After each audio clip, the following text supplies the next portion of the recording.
on the new rig, we don't have the soap container hooked up yet. We're not using soap for this. And when we came out here, soap valve was all the way open. So you introduce air into your system, makes it perform horribly. You get no pressure.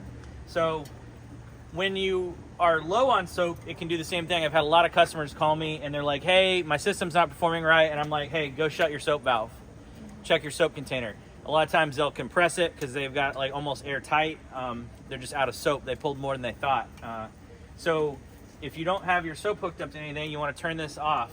And then if you get air in your line, right now when it's off, we're pulling max water through both of our openings being all the way open. Now remember, when you're done with that, you want to take this back to whatever normal setting that you're on.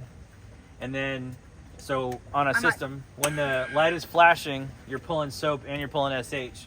When it's off, you're pulling water and you're pulling water, and this is shut. So even if this is on, this would be shut. But this was all the way open with the light on. They were pulling air. They introduced a ton of air into the system. Now we've got all the air out and we're good to go. So that's how you work it out. And then with the bypass, when you got air in it, you want to pull the trigger, release the trigger. You want to pull the trigger, release the trigger. You can see on our bypass, the way we have it on the Hulk, is really easy for me to see there's air in the line. What you're looking for is, do I have a leak at one of my connections? We watched everything. We didn't really see anything introducing air into it. And then I was like, hey, wait a minute. The soap's on. We have air here. And it's an easy mistake to make. Don't beat yourself up.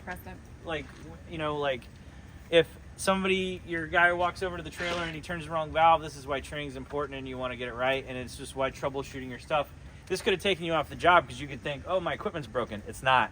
You just have the valve in the wrong position. And if you put it in the right position, you can get back to making money like we're about to do.